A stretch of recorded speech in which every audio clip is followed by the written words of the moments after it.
आज हम बता रहे हैं 9th क्लास में एगो पाठ है भूगोल में क्षेत्रीय अध्ययन रीजनल स्टडी।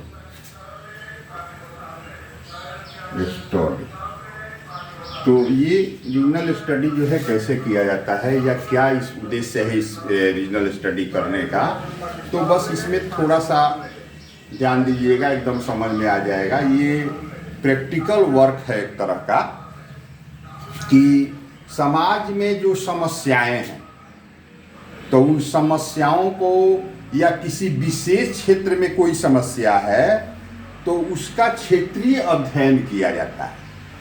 अब क्षेत्रीय अध्ययन किया जाता है, जैसे किन किन चीज़ों का क्षेत्रीय अध्ययन किया जाता है, तो उसका उदाहरण है कि जैसे अंडरग्राउंड वाटर जो है वो कम हो रहा है, उसका स्तर घट रहा है, पानी का स्तर जमीन में घट रहा है। और हम जानते हैं पानी, पीने वाला पानी जो है बहुत कम है। दुनिया में जितना भी पानी है उसका 97% माने समुद्र में है,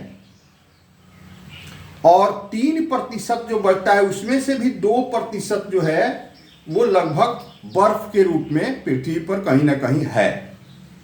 तो ना वो काम में हमारे पीने की आ सकता है, ना समुद्र में जो पानी है वो।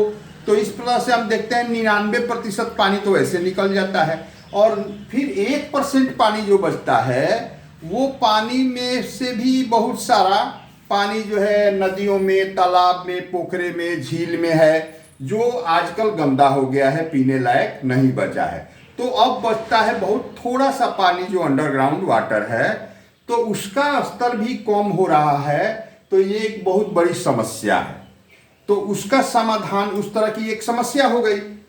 अब हम आते हैं मान लो दूसरा कोई समस्या कि क्यों जो है गरीबों को के एरिया में देखा जाता है कि ज़्यादा बच्चे पैदा होते हैं। क्या कारण है? जनसंख्या इतनी बढ़ रही है, उसको कंट्रोल करना है, तो यहाँ लाख उपाय करने के बाद भी नहीं हो रहा है। तो उस सब इस तरह की बहुत सारी समस्या, या प्रदूषण की समस्या है कि वाटर पोल्यूशन है, एयर पोल्यूशन है, सॉइल पोल्यूशन है, साउंड पोल्यूशन है। तो इन सब समस्याओं को का हम अध्ययन करते हैं, रीजनल स्टडी किया जाता है। तो सबसे पहले क्या करेंगे कि समस्या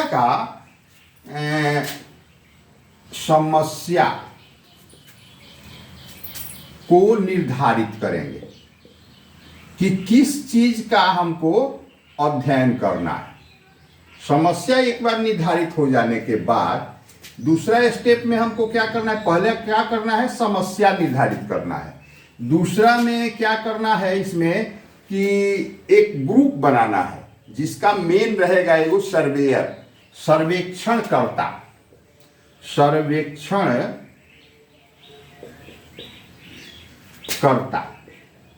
एक नियुक्त होगा, और उसकी टीम होगी,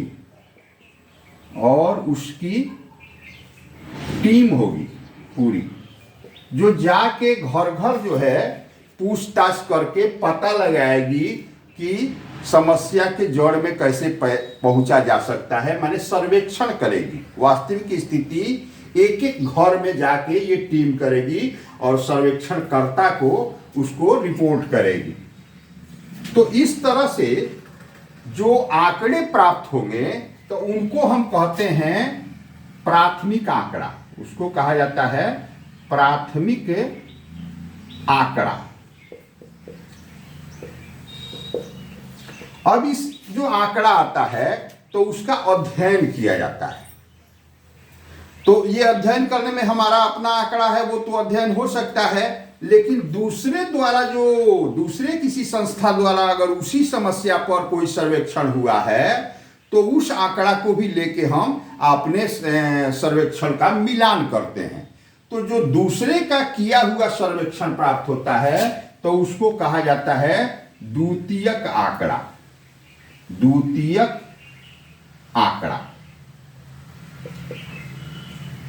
अब इन सब का, इन दोनों तरह के आंकड़ा को लेके फिर जो है वो अध्ययन किया जाता है। अध्ययन किया जाता है, किया जाता है। अब जैसे हम पता लगाना चाहते हैं कि एयर पोल्यूशन का क्या कारण है यहाँ पर, तो मान लिए कि सर्वेक्षण में आ गया मोटरसाइकिल बहुत कम प्रदूषण करती है, तो उसको नेग्लेक्ट हमेशा किया जाता है। बड़ी बड़ी कल कारखाने की चिमनियों से धुआं निकलता है या और बड़ी गाड़ियों से जो धुआं निकलता है तो उसके कारण पोल्यूशन ज़्यादा होता है। लेकिन सर्वेक्षण में अध्ययन करने पर अगर हमको पता चलता है कि मोटरसाइकिल कम तो प्रदूषण करती है, लेकिन इनकी संख्या बहुत अगर ज़्यादा है तो कम ही थोड़ा प्रदूषण किए तो बहुत ज़्यादा प्रदूषण हो जाता है, तो फिर ये नोट किया जाता है। या और भी कोई कारण निकल के आता है तो उसको हम लोग नोट करते हैं कि इस कारण से यहाँ पर एयर पोल्यूशन है, या जिस चीज़ का हम सर्वेक्षण करते हैं तो उसका कोई कारण एगो दूगो हमको पता चल जाता है। तो अध्ययन किया जाता है, कारण का पता चल जाता है। अध्ययन के फलस्वरूप छठा क्या है, कारण का पता चलता है। अब ये कारण का पता चल जाता है तो फिर क्या किया जाता है, तो इसको रिपोर्ट किया जाता है सरकार को या फिर अखबार में दे के इसका पूरा विवरण जो है उसको छपवाया जाता है। तो लोगों को पता चलता है कि एयर किसी भी चीज का, जैसे एयर पोल्यूशन का क्या कारण है या सॉइल पोल्यूशन का क्या कारण है, क्यों हमारे अनाज में, फलों में, सब्जियों में कीटनाशक पहुंच रहा है या उसकी गुणवत्ता कम हो रही है, इसकी क्या कारण है, या मिट्टी की उर्वरा शक्ति क्यों कम हो रही है, इसी को पता लगाने है इसका कारण क्या है। कई जगह जो इसका कारण, जैसे पंजाब में सर्वे कराया गया तो पता चला कि सिंचाई, अधिक सिंचाई करने से वहां की मिट्टी की गुणवत्ता में कमी आ गई है। कई जगह पता चलता है कि ज्यादा उर्वरक देने से मिट्टी की गुणवत्ता में कमी आ गई है। तो जो भी कारण हो, कारण पता चल जाने से पूरा सर्वेक्षण रिपोर्ट प्रकाशित कराया जाता है। तो अगला नंबर ये हुआ, 6 हुआ था। अगला नंबर में जो भी हो x y, तो उसमें क्या किया जाता है, सर्वेक्षण रिपोर्ट